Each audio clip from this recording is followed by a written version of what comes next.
The landing gear deployed with a mechanical groan that vibrated through the floorboards of the first-class cabin, a sound that mirrored the twisting knot in Amara's stomach.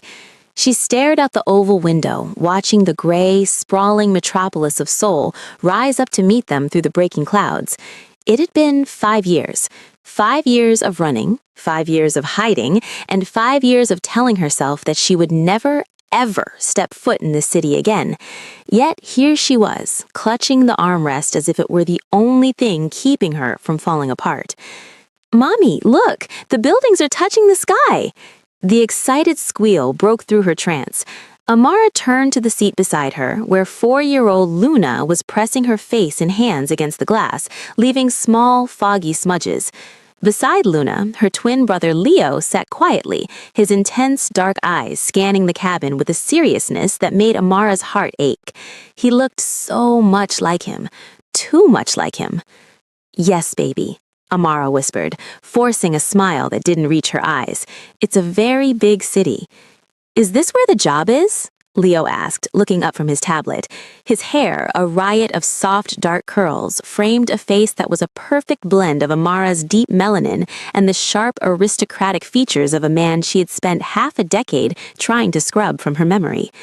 "Yes, Leo, this is where the job is," Amara said, unbuckling her seatbelt as the chime signaled their arrival.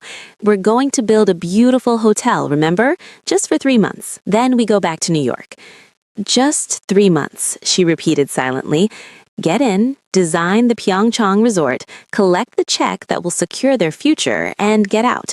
The plan was airtight. She was Amara Williams now, a renowned architect with accolades in Architectural Digest and a reputation for steel-nerved professionalism. She wasn't the naive 22-year-old art student who had fallen foolishly, recklessly in love with the heir to the Kang Empire. The client knew her only by her portfolio. Seoul was a city of 10 million people. The chances of running into Do-yeon were statistically zero. Or so she told herself as she herded the twins through the gleaming expanse of Incheon International Airport. "Stay close," she murmured, gripping Luna's small hand while Leo held onto the strap of her tote bag. The arrivals hall was a sensory overload of announcements in Korean, the squeak of luggage wheels, and the humid rush of air from the automatic doors. People stared. They always stared, but here it felt heavier. A tall, elegant black woman in a cream-colored trench coat, flanked by 2 mixed-race children who looked like living dolls. Amara kept her chin high, her sunglasses shielding her eyes, ignoring the whispers and the lingering gazes. She was used to standing out, but today every glance felt like an interrogation. "Miss Williams?" A young man in a sharp black suit held up a tablet with her name displayed in bold letters. He bowed deeply as she approached. "I am driver Kim from Hanso Construction," he said in perfect English. "Welcome to Seoul." "Thank you," Amara said, her voice steady. "We have quite a bit of luggage." As the driver loaded their bags into the back of a sleek black van, Amara strapped the twins into their car seats. Luna was already singing a song she'd made up about airplanes, but Leo was silent, staring out the window at the passing highway signs. "Mommy," Leo said softly, "why are the letters on the signs funny?" "It's Korean, Leo. Remember I taught you how to say hello?" "Annyeonghaseyo," he pronounced carefully, the accent eerily native. Amara's breath hitched. Do-yoon had sounded just like that, precise, deep, thoughtful. Amara closed the door, her hands trembling. She needed to pull it together. She couldn't let the ghosts of this city haunt her before she'd even unpacked. The apartment Hanso Construction had provided was in Gangnam, a high-rise with floor-to-ceiling windows overlooking the Han River. It was luxurious, cold, and impersonal, exactly what she needed. She spent the first night distractedly unpacking while the new nanny, a kind, middle-aged woman named Mrs. Park, helped settle the children. "They are beautiful, Miss Williams," Mrs. Park said, folding Leo's tiny t-shirts. "They look very Korean." Amara froze, a stack of blueprints in her hand. "They have a Korean father," she said curtly, offering no further explanation. "He is not in the picture." Mrs. Park nodded quickly, sensing the boundary. "I understand. I will prepare dinner." That night, Amara couldn't sleep. She stood by the window, watching the lights of the city reflect off the dark water of the river. Somewhere out there, amidst the neon glow and the endless traffic, was Do-yoon. Was he happy? Was he married to that heiress his mother had shoved in his face 5 years ago? The woman who looked perfect on paper? The woman who didn't have Amara's complications? She touched her locket around her neck, hidden beneath her silk pajama top. Inside was a tiny picture of the twins, but behind it, tucked away where no one could see, was a torn corner of a photo booth strip, just Do-yoon's smiling eyes. "I hate you," she whispered to the empty room, but the tear that tracked down her cheek betrayed her. "I hate you for making me run." The next morning, Amara transformed. She pulled her thick curls back into a severe, professional bun. She applied her makeup with military precision, accentuating her eyes and the sharp curve of her lips. She donned a tailored emerald green power suit that screamed authority. "Mommy looks scary," Luna giggled as she ate her cereal. "Mommy looks like a boss," Amara corrected, kissing the top of her head. "Mrs. Park is going to take you to the park today. Be good. Do not run off." "Yes, Mommy," they chorused. The ride to the Hansum headquarters was a blur of traffic and nerves. Amara reviewed her presentation on her tablet, forcing her brain to focus on structural integrity, sustainable materials, and occupancy rates. When she stepped out of the car in front of the towering glass edifice in the business district, she took a deep breath of the smoggy air. "You are Amara Williams. You are the best architect in New York. You belong here."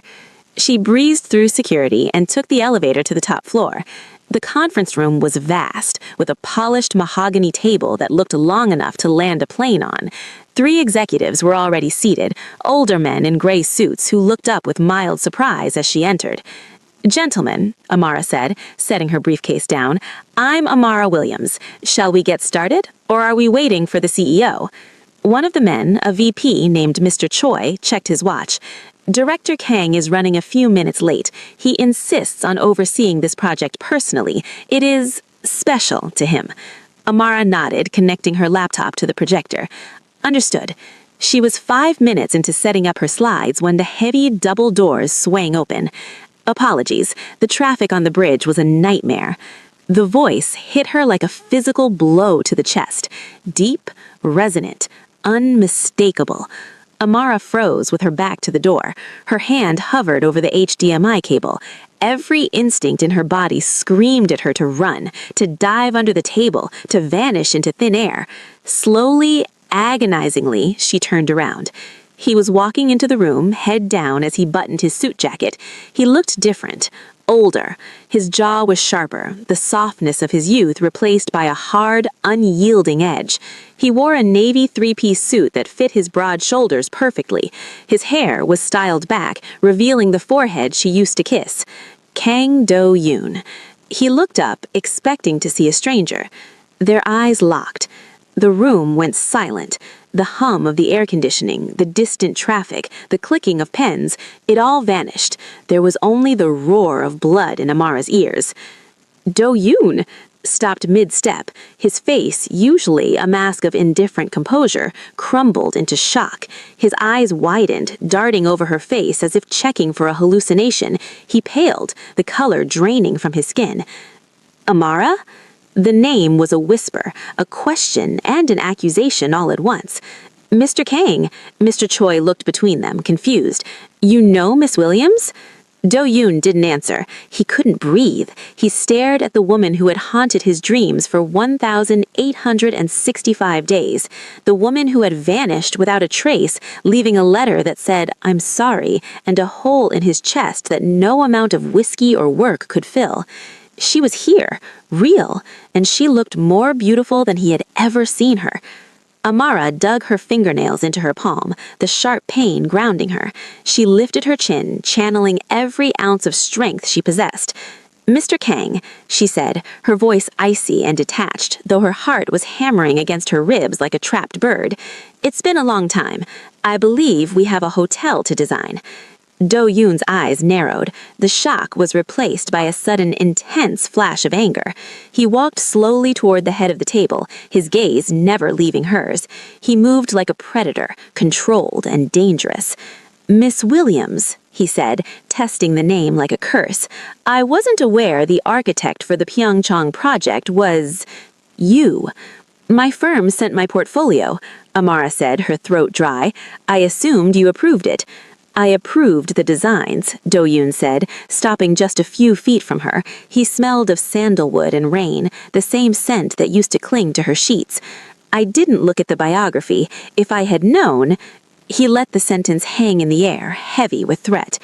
If you have a concern about my ability to deliver, Amara said, forcing herself to hold his gaze. I can step down. My partner can take over. No, Do-yoon said sharply. You signed a contract, Miss Williams, and in this business, we take contracts very seriously. You aren't going anywhere. He pulled out the chair at the head of the table and sat down, his eyes dark and unreadable. Sit down, he commanded the room, though he was looking only at her. Show me what you've been doing for the last 5 years. Amara sat. Her legs felt like Gilly. She opened her mouth to begin the presentation, but her mind was screaming only one thing. He hates me. And if he finds out about the twins, he will destroy me. Before we find out just how dangerous this game of cat and mouse will get, make sure you hit that subscribe button. You do not want to miss what happens when Do-yoon gets suspicious. Now, let's get into the next part. The rain in Seoul was different from the rain in New York. In New York, it was an inconvenience, a gray curtain that made cabs scarce and sidewalks treacherous. In Seoul, it was a mood, heavy, relentless, and suffocating. It drummed against the roof of the black Mercedes sedan as Amara stared out at the blurred neon lights of the Mapo Bridge, her reflection a pale ghost against the glass. Beside her, Kang Do-yeon typed furiously on his tablet, the blue light illuminating the sharp angle of his jaw. He hadn't said a word to her in 20 minutes, not since he had practically ordered her into his car for a site inspection that could have easily waited for a sunny day. It had been 3 days since the boardroom reunion, 3 days of hell. You missed a turn, Amara said, her voice tight. The site entrance is back there. Do-yeon didn't look up. I know where I'm going. Then where are we going? Amara demanded, her patience fraying. This isn't the route to Pyeongchang. We're going to dinner, he said simply, finally locking the tablet and sliding it into the seat pocket. He turned to look at her, his dark eyes unreadable. You can't inspect a foundation in a monsoon, Miss Williams, and my mother taught me never to let a guest go hungry. I'm not a guest, Amara snapped, turning her body toward him. I'm your architect, and I have work to do back at the office. The office is closed, Do-yoon countered, his voice smooth and dangerous. And you are my employee, which means you are on my time. Unless you have somewhere else to be? Someone waiting for you, perhaps? The question hung in the air, sharp as a blade. Amara's heart skipped a beat. The twins. Mrs. Park was expecting her home by 7. It was already 6:30. I have a life, Do-yeon, she said, slipping into the informal address before she could stop herself. The sound of his name on her tongue made his eyes widen slightly. Something you clearly don't respect. I respected you once, he said, his voice dropping to a low rumble that vibrated in the small space between them. He leaned in closer, invading her personal space. I respected you enough to plan a future with you. I respected you enough to defy my family for you. And how did you repay that respect, Amara? You vanished, like a thief in the night. I had to go, she whispered, the fight draining out of her. You don't understand. Then make me understand, he challenged, his gaze dropping to her lips for a fraction of a second before snapping back to her eyes. Tell me why you left me standing at Namsan Tower like a fool while you ran off to America? Was it him, the man you were meeting? Amara frowned. What man? Don't play innocent, Do-yeon scoffed, turning away as the car slowed to a halt in front of an exclusive restaurant in Cheongdam-dong. He turned to look at her, his dark eyes unreadable. The one my mother told me about, the one you were really in love with. Amara felt a cold chill run down her spine. His mother, of course. The chairwoman hadn't just threatened Amara, she had poisoned Do-yeon with lies to ensure he never looked for her. She told him Amara was cheating. Your mother, Amara started, her voice trembling with a mixture of rage and grief, is a very creative storyteller. The driver opened the door, cutting off the conversation. Do-yeon stepped out into the rain, unfurling a large black umbrella. He held it out, waiting for her. For a moment, Amara hesitated. It was such a familiar gesture, Do-yeon protecting her from the elements, shielding her from the world. She took his hand to step out, and the jolt of electricity that shot through her palm was so strong she almost pulled away. His grip tightened, steadying her. "Careful," he murmured near her ear. "The ground is slippery." Inside, the restaurant was a sanctuary of warm wood and soft lighting, smelling of grilled galbi and sesame oil. The hostess bowed low, recognizing Do-yeon immediately, and led them to a private room at the back, separated from the main dining hall by sliding paper doors. They sat on cushions on the floor, a low table between them. It was intimate. Too intimate. Amara tucked her legs beneath her, conscious of how close his knees were to hers.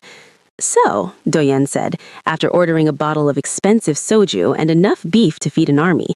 He loosened his tie, the first crack in his armor she'd seen all week. "Tell me about New York. Tell me about this Amara Williams who wins awards and builds skyscrapers." "She works hard," Amara said, accepting the small glass he poured for her. "She focuses on her career." "And her family?" Do-yeon pressed, watching her over the rim of his glass. "Is she happy? Is her husband a good man?" Amara took a shot of the bitter liquor to steady her nerves. "I'm not married, Do-yeon." The silence that followed was deafening. Do-yeon set his glass down slowly. "You're not?" "No." "But..." He looked genuinely confused. "My mother said you left to marry him, that you were pregnant with his child." Amara choked on her breath. Pregnant. He knew part of the truth, but twisted into a lie. She scrambled for a safe answer. "Relationships don't always work out. I'm single. I live alone."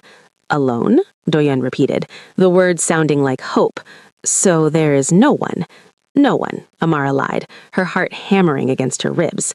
Just then, her phone, which she had placed face down on the table, began to vibrate violently. A cheerful, high-pitched ringtone, the theme song from a popular cartoon the twins loved, filled the tense silence of the room.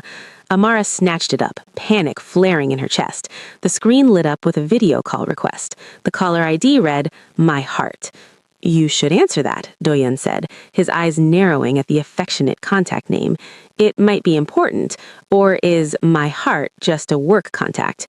"It's my sister," Amara stammered, her thumb hovering over the decline button. "She worries." "Answer it," Do-yeon commanded softly. "I'll be quiet." Amara knew she couldn't decline without looking suspicious. She angled the phone away from him, praying the volume was down, and tapped the green button. "Hello?" she whispered. The screen filled with the chaotic, tear-streaked face of Mrs. Park. "Miss Williams, I am so sorry," the nanny wailed, her voice shrill and loud in the quiet room. "Mrs. Park? What's wrong?" Amara asked, her maternal instinct overriding her caution. She forgot to whisper. "It's Leo," Mrs. Park cried, panning the camera down. Amara's blood ran cold. On the screen, 4-year-old Leo was sitting on the floor of the apartment, holding his knee, sobbing. "Mommy!" Leo screamed, his face pressed close to the camera. "Mommy, it hurts! I fell off the chair! I want you!" The word "mommy" echoed in the small, private room like a gunshot. Amara froze. She slowly lifted her eyes. Do-yeon was staring at her. He wasn't looking at the phone, he was looking at her face. His expression had shifted from suspicion to absolute shock. "Mommy?" he whispered. "I have to go," Amara said, her voice shaking. "Mrs. Park, put ice on it. I'm coming home right now." She hung up the phone and shoved it in her purse, her hands trembling so badly she dropped her napkin.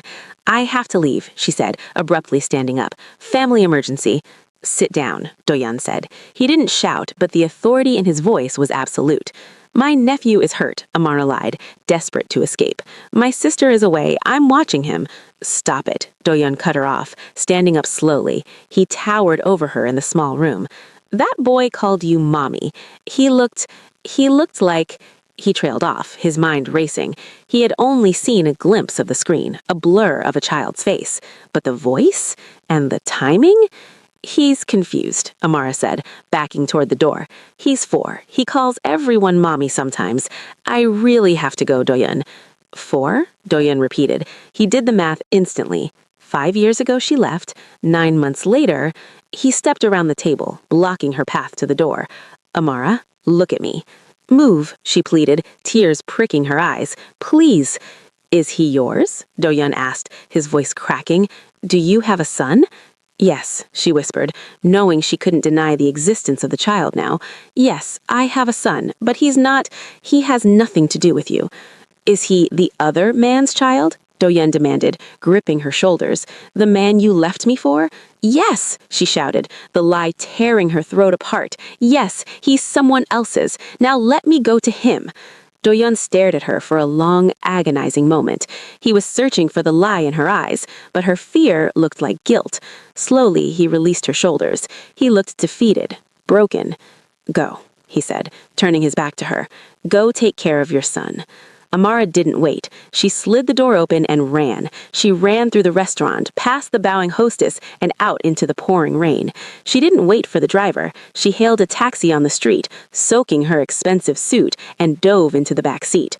Gangnam, she choked to the driver. Please hurry. As the taxi sped away, Amara buried her face in her hands and sobbed. She had bought herself time, but at what cost? She had seen the look in Do-yeon's eyes when she said the child belonged to another man. It was the look of a man whose heart had just been broken for the second time. Back in the restaurant, Do-yeon stood by the window watching her taxi disappear into the rain. He pulled out his phone and dialed a number. Secretary Kim, he said, his voice void of emotion. I want you to find out everything about Amara Williams' life in New York. I want birth certificates, I want hospital records, and I want to know who the father is. Yes, Director. Shall I prioritize this? Drop everything else, Do-yeon said, watching his reflection in the glass. She's lying to me. I don't know what she's hiding, but I saw that boy's face for a second, and I need to know why he has my eyes. If you're enjoying the drama and the suspense, don't forget to like this video and subscribe to the channel. Amara burst through the front door of the apartment, water dripping from her hair onto the polished marble floor. Her chest heaved as she kicked off her heels, the adrenaline from the restaurant still coursing through her veins. Leo? She called out, her voice cracking. Mommy! Leo came running down the hallway, a large bandage with a cartoon character on his knee, followed closely by a frantic-looking Mrs. Park. He didn't seem traumatized. In fact, he was holding a half-eaten cookie and smiling. Amara dropped to her knees, ignoring the wet clothes clinging to her skin, and pulled him into a fierce hug. She buried her face in his neck, inhaling the scent of baby shampoo and innocence. I'm here, baby. Mommy's here, she whispered, rocking him back and forth. Does it hurt? Only a little bit, Leo said bravely, patting her wet hair. Why are you crying, Mommy? Is it raining on your face too? Amara let out a watery laugh, wiping her eyes. Yes, Leo, it's just rain. Luna toddled out from the living room, carrying a stuffed rabbit. Mommy is wet, she announced, joining the hug. Surrounded by her children, the panic began to subside, replaced by a cold, hard dread. Do-yoon knew. He didn't know the whole truth, but he knew enough to be dangerous. He knew she had a son, he knew the timeline, and the way he had looked at her, that wasn't the look of a man who was going to let it go. Mrs. Park, Amara said, standing up and smoothing down her skirt. We need to be careful. From now on, no more video calls when I'm at work. And if anyone at all asks about the children, you tell them nothing. Do you understand? The nanny looked alarmed but nodded vigorously. Yes, Miss Williams, I understand. Is someone looking for them? Just an old friend who doesn't need to know my business, Amara said, her voice tight. We're going to the Han River Park on Saturday. It's public, it's crowded, we'll be safe there. Across the city, in a penthouse that felt more like a museum than a home, Kang Do-yeon sat in the dark. The only light came from the glowing screen of his laptop. His private investigator had been fast, terrified by the cold rage in Do-yeon's voice earlier that evening. The email attachment was open. Subject, Amara Williams, background check. Do-yeon scrolled through the document, his eyes scanning for one specific detail. Name, Leo Williams. Date of birth, August 14th, 2021. Name, Luna Williams. Date of birth, August 14th, 2021. Twins. She had twins. He did the math again, though he already knew the answer. August, count back 9 months, November. She had left in late October. His hand clenched around the whiskey glass until his knuckles turned white. She was pregnant when she left. She had stood in the rain at the airport, carrying his children, and she hadn't said a word. But then his eyes fell on the next line. Father, unknown. Unknown. Do-yeon slammed the laptop shut, the sound echoing like a gunshot in the empty room. Unknown, he muttered, standing up and pacing the floor. She said it was another man, the man she loved. But if she loved him, why wasn't his name on the birth certificate? Why was she alone in New York? Why did she look so terrified when he asked about the father? He walked to the floor-to-ceiling window, looking out at the city lights. He remembered the way she used to look at him, the way she used to trace the line of his jaw with her thumb. That wasn't a lie. He knew people. He could spot a fake from a mile away, and Amara Williams was a terrible liar. Saturday, he whispered to the reflection in the glass. Secretary Kim said she takes them to the park on Saturdays. He wasn't going to send a private investigator this time. He was going to see for himself. He needed to look into that boy's eyes one more time. Saturday morning arrived with a burst of sunshine that seemed to mock Amara's anxiety. The Han River Park was teeming with families, couples on tandem bicycles, and elderly people flying kites. It was loud, colorful, and chaotic, the perfect place to blend in. Amara spread a large picnic blanket under the shade of a cherry blossom tree.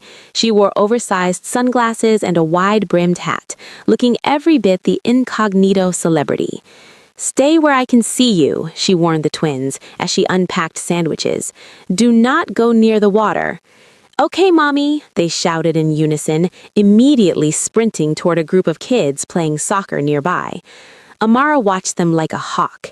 Every tall man with broad shoulders made her heart jump. Every black car that drove past the parking lot made her flinch. She was being paranoid. Do-yeon was the CEO of one of the largest conglomerates in South Korea. He didn't spend his Saturdays stalking ex-girlfriends in public parks. He was probably playing golf with politicians or reviewing contracts. She forced herself to relax, leaning back on her hands. The breeze was cool, carrying the scent of river water and fried chicken. For a moment, she allowed herself to imagine a different life, a life where she hadn't run, a life where Do-yeon was here, sitting beside her, laughing as Leo tried to dribble a soccer ball. "Goal!" a deep voice shouted from the field. Amara sat up, her heart hammering against her ribs. That voice. She scanned the field. 50 yards away, a man in a casual gray hoodie and sunglasses was kicking a ball back to a group of children. He moved with an athletic grace that was unmistakable. He high-fived a little boy and then jogged, straight toward where Leo was standing. It was him. Panic, cold and sharp, seized her. She scrambled to her feet, knocking over her water bottle. "Leo! Luna! Time to go!" She screamed, but her voice was lost in the noise of the park. Do-yeon hadn't seen her yet. He was focused on the boy. He had spotted the curly hair from the parking lot. He slowed his jog to a walk, his heart pounding in his ears. He needed to be sure. He needed to see the face close up. Leo, oblivious to the tension, looked up as the tall stranger approached. The ball rolled to Do-yeon's feet. He stopped it with the toe of his expensive sneaker. "Hey there," Do-yeon said in English, crouching so he was eye level with the child. "Is this yours?" Leo nodded, his big eyes wide with curiosity. "Yes, thank you, mister." Do-yeon felt the air leave his lungs. Up close, the resemblance was terrifying. It wasn't just the eyes, it was the shape of the nose, the way the child's eyebrow quirked up when he was confused, a habit Do-yeon had possessed since childhood. "What's your name?" Do-yeon asked, his voice rough with emotion. He reached out, his hand trembling slightly, resisting the urge to touch the boy's cheek. "I'm Leo," the boy chirped. "I'm 4. "Leo," Do-yeon repeated, the name tasting like ash and honey. You look very strong, Leo." "My daddy is strong too," Leo said confidently, puffing out his chest. Do-yeon froze. "Your daddy?" "Yeah, but he's not here," Leo said, looking down at his shoes. "Mommy says he's working very far away." "Leo!" Amara's voice cut through the air. Do-yeon looked up to see her sprinting across the grass, her hat gone, her face pale with terror. She didn't look like a poised architect. She looked like a mother lioness defending her cub. "Get away from him!" she shrieked, skidding to a halt and yanking Leo behind her legs. Luna ran up a second later, clutching Amara's skirt. "Warning me?" Do-yeon haffed a harsh, broken sound. He took a step forward. "Look at him, Amara. He has my face. He has my mother's chin. Do you think I'm blind? Do you think I'm stupid?" "I don't care what you think." Amara grabbed both children, picking Luna up and dragging Leo by the hand. "We're leaving. Don't follow us." "Amara, stop!" Do-yeon shouted, reaching for her arm. "Don't touch me!" she screamed, pulling away with such force that she almost fell. The fear in her eyes stopped him. It wasn't just anger, it was genuine, primal fear. It hit him then. She wasn't keeping the secret to hurt him. She was terrified of him, or rather, terrified of what he represented. His family, his mother, the power that had crushed her 5 years ago. He let his hand drop. "Amara, please, just tell me the truth." "The truth is you chose your world and I chose mine," she sobbed, backing away. "Stay in yours, Do-yeon, please." She turned and ran toward the parking lot, the twins crying in confusion. Do-yeon didn't chase her. He stood rooted to the spot, watching the only woman he had ever loved run away from him for the second time. But this time, he knew why. He pulled out his phone, his fingers shaking as he dialed. "Secretary Kim?" he said, his voice deadly calm. "Cancel my meetings, cancel everything, and get my car. I'm going to her apartment." "Director, is everything all right?" "No," Do-yeon said, watching the black van peel out of the parking lot. "I just found out I have children, and I'm going to bring my family home." Amara drove like a maniac, her hands gripping the steering wheel so hard her knuckles turned white. The twins were wailing in the back seat, confused and scared by their mother's panic. It's okay, she chanted, more to herself than them. "We're packing. We're leaving tonight. We'll go to Tokyo or Singapore, anywhere but here." She pulled up to the apartment building, abandoning the car in the loading zone. She rushed the kids into the elevator, pressing the button for the penthouse repeatedly as if that would make it move faster. Inside the apartment, she went into a frenzy. Suitcases were thrown open. Clothes were tossed in haphazard ablaze. "Mrs. Park," she yelled, "get the kids' passports, now!" "Miss Williams, what is happening?" she cried, caught up in the panic. "We have to leave. He knows. He knows." Amara was shoving Leo's dinosaur pajamas into a bag when the doorbell rang. It wasn't a polite ring, it was a long, insistent press. Amara froze. The room went silent. "Don't answer it," she whispered. A fist pounded on the heavy oak door. "Amara, open this door!" It was Do-yeon. He hadn't waited. He had followed her. "Go away," she screamed, backing the children into the corner of the living room. "I'll call the police." "Call them," Do-yeon roared through the wood. "Call the police. Call the press. I don't care. I am not leaving until I speak to my children." The handle jiggled violently. Then, silence. Amara held her breath. Had he gone? The electronic lock disengaged. Amara's eyes widened in horror. The code. He owned the building. Hanso Construction built this tower. He had the master override. The door swung open. Do-yeon stood in the doorway, chest heaving, his hair disheveled, looking like a man on the edge of sanity. He stepped inside, closing the door firmly behind him. The lock clicked shut with a sound of finality. He didn't look at Amara. He looked past her, to the 2 small children clinging to her legs. He dropped to his knees right there on the entryway mat. "Leo," he said, his voice breaking into a sob. "Luna." The twins stared at him. The anger was gone from his face, replaced by a devastating vulnerability. He held out his hands, palms up, surrendering. "I'm not going to hurt you," he choked out, tears spilling down his cheeks. I just wanted to see you." Amara felt her legs give out. She slid down the wall to the floor, covering her face with her hands. The fight was over. The secret was out. And as she watched her son tentatively step forward toward the man who shared his face, she knew there was no running from this. The secret is finally out, and Do-yoon has breached the fortress. But how will he react to the reason why Amara kept them hidden? And what will his mother do when she finds out? You do not want to miss the finale. Hit that like button if your heart is racing, and subscribe for the final part. The silence in the apartment was heavy, broken only by the ragged sound of Amara's breathing and the soft pitter-patter of rain against the glass. Do-yoon remained on his knees in the entryway, his expensive suit trousers pressing into the marble, a posture of absolute surrender that shattered the image of the cold, untouchable CEO she had known for the last week. Leo, brave and curious, took a small step forward. He tilted his head, his dark curls bouncing, and looked into the face of the man who mirrored him. "Why are you crying, mister?" Leo asked, his small voice echoing in the large room. "Did you fall down too?" Do-yoon let out a choked sound that was half laugh, half sob.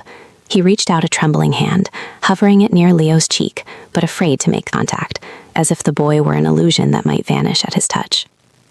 "No," Do-yoon whispered, his voice thick with unshed tears. "I didn't fall. I found something I lost a long time ago." Luna, sensing the shift in the room, waddled out from behind Amara's legs. She held out her stuffed rabbit. "You can hold Bunny. He makes the ouchies go away." Do-yoon took the worn plush toy with a reverence usually reserved for billion-dollar contracts. He looked up at Amara, his eyes red-rimmed and pleading. "Amara," he rasped, "please, tell me, why did you run? Why did you hide them from me? Did you hate me that much?" Amara felt the anger drain out of her, leaving only a hollow ache. She slid down the wall until she was sitting on the floor, pulling her knees to her chest. "Hate you?" she whispered, wiping a tear from her cheek. "Do-yoon, I loved you more than my own life. That's why I left." "That doesn't make sense," Do-yoon said, his voice cracking. He shifted, sitting back on his heels, ignoring the discomfort. "If you loved me, you would have stayed. You would have told me about the babies." "I tried," I cried out. "I went to the tower, Do-yoon. I went there that night to tell you everything, to tell you I was pregnant, but you weren't there." "I was there," Do-yoon insisted, his brow furrowing. "No," Amara shook her head violently. "I saw you. I saw you with her, that heiress, Minji. Your mother sent me a photo the next morning, you and her having champagne. She told me you were celebrating your engagement. She said you were just playing with the foreign girl, but you were marrying your own kind." Do-yoon went still, the color drained from his face, leaving him ghostly pale. "My mother," he whispered, the realization hitting him like a physical blow. "She told you I was engaged?" "I saw her show me the announcement," Amara sobbed. "She said if I stayed, I would be nothing but a mistress, a shame to your family. She offered me money to get an abortion and leave. I didn't take the money, Do-yoon. I just took my dignity and ran." A low, guttural growl rose in Do-yoon's throat. He closed his eyes, his hands balling into fists so tight his knuckles turned white. The pieces were falling into place. The business dinner his mother had forced him to attend that night, the photographers who had accidentally been there, the lie she had told him that Amara had taken a payout and left with another man. "I never touched her," Do-yoon said, his voice deadly quiet. "I never proposed to Minji. I broke off the arrangement the morning after you left. I told my mother I would never marry anyone but you. I spent 2 years looking for you, Amara. 2 years." Amara looked up, her breath hitching. You looked for me?" "I hired investigators on 3 continents," Do-yoon said, looking at the twins who were now sitting on the floor, playing with his watch. "But my mother, she must have paid them off to hide your tracks. She stole 5 years from us, Amara. She stole my children's first steps, their first words." He reached out and finally, gently, cupped Leo's face. The boy leaned into the touch, instinctively recognizing the bond. "I didn't know," Amara whispered, fresh tears spilling over. "I thought you moved on. I thought you forgot me." "I could never forget you," Do-yoon said, his eyes locking onto hers with a burning intensity. "You are the only thing I have ever wanted." The tender moment was shattered by the sharp ringing of Amara's phone. She ignored it, but then the landline in the apartment began to ring. Then the doorbell buzzed again, this time from the lobby. Do-yoon stood up, his face hardening into the mask of the ruthless CEO. He checked his phone. 17 missed calls from Chairwoman Kong. "She knows," Do-yoon said, his voice cold as ice. "What do we do?" Amara panicked, rising in her chest again. She scrambled to her feet, gathering the twins. She'll try to take them, Do-yoon. She threatened to take them if I ever came back. Let her try, Do-yoon said, walking over to Amara. He didn't touch her, but he stood between her and the door, a human shield. You aren't the scared student anymore, Amara, and I am not the obedient son. This ends today. The confrontation didn't happen at the apartment. It happened the next night at the grand opening of the Pyeongchang resort. The ballroom was a sea of flashing cameras, diamonds, and black tuxedos. Seoul's elite had gathered to see the unveiling of the Kong Group's newest masterpiece, but the tension in the air was palpable. Rumors were swirling. The chairwoman had been seen arguing with her son in the lobby earlier that day. Backstage, in the green room, Amara stood in front of a full-length mirror. She wasn't wearing a business suit. She was wearing a gown of shimmering gold silk that hugged her curves, her hair cascading down her back in glorious natural curls. You look like a queen, a deep voice said. Amara turned. Do-yoon stood in the doorway, holding Leo and Luna by the hands. The twins were dressed in miniature formal wear, Leo in a tiny tuxedo, Luna in a gold dress that matched her mother's. Are you sure about this? Amara asked, her hands shaking as she smoothed Luna's hair. Once we go out there, there's no going back. Your mother will be furious. The stock prices... Let them fall, Do-yoon said, walking over and kissing her forehead. I can build another company. I can't build another family. He held out his arm. Ready? Ready, Amara breathed. Out in the ballroom, Chairwoman Kong stood at the podium. She was a formidable woman with steel-gray hair and eyes that could cut glass. She smiled tightly at the press.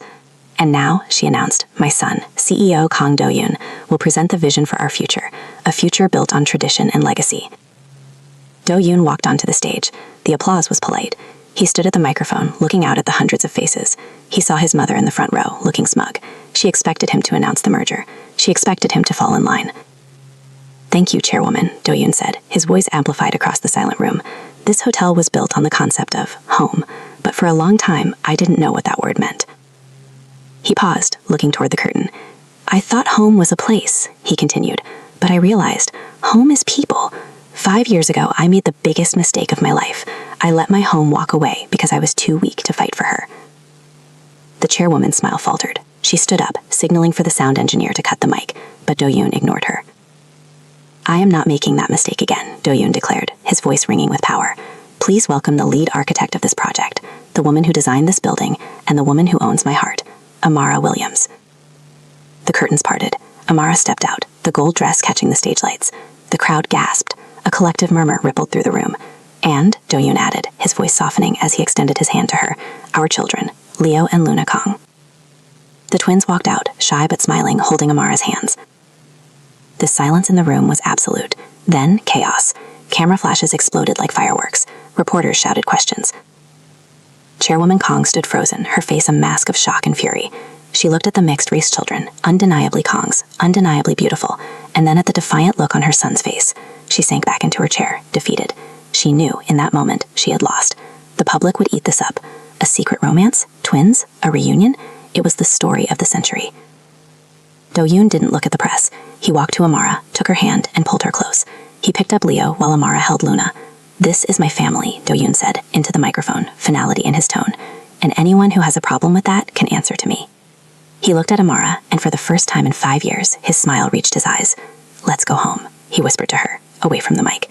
Yes, Amara smiled, tears of joy glistening in the stage lights. Let's go home. 1 year later.